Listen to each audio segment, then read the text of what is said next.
candles, and holly berries. And now to Rome, as always in December, came the Saturnalia. Io Saturnalia!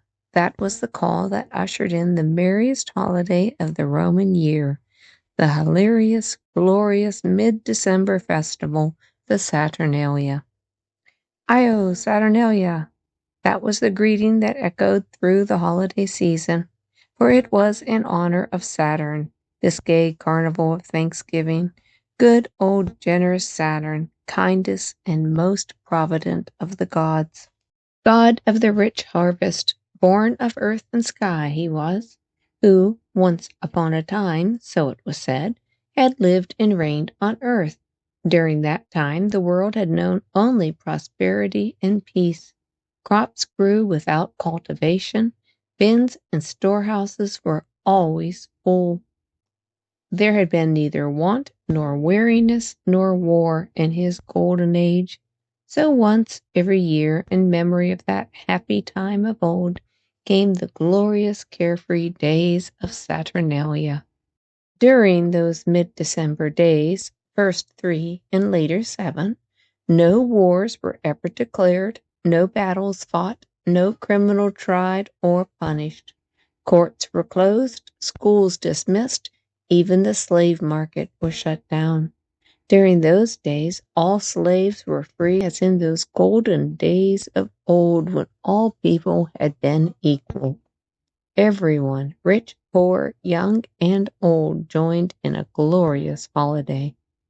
The day began with a sacrifice of thanksgiving in the early morning, followed by a public feast at midday, which turned into a wild, hilarious carnival before evening. In red pointed caps and colored costumes, merrymakers went singing and laughing through the streets, showering wheat and barley like confetti, and granting every wish, no matter how wild, ridiculous, or disgusting, made by the lucky one who had been chosen king of the Saturnalia. The weeks ahead were always filled with preparation. Candle makers and makers of dolls were busy pouring out wax, turning out little earthenware images, setting up booths for the doll fair.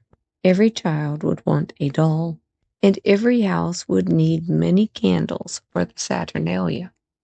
Holly branches, with their bright berries, had to be cut and carried into the city, and houses trimmed with evergreen.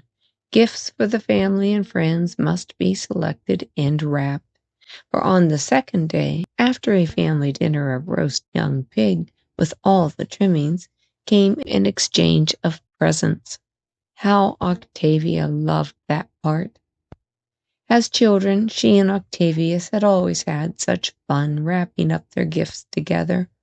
They had always spent Saturnalia in the country. One year, she remembered, they had hung more than 100 tiny masks of Bacchus on the small fruit and olive trees. As the wind whirled them round and round, it was fun to think that each time the little laughing face of the wine god turned and touched the tree, another olive or cherry would grow on it. The next year she got the little doll with the sweet face that she loved so much and planned to keep always until she had a real baby of her own. She still had the little doll. And now, on this Saturnalia, Octavia also had a darling baby boy. Little rosy-cheeked Marcellus, in the cradle beside her, was almost a year old. This would be his first Saturnalia.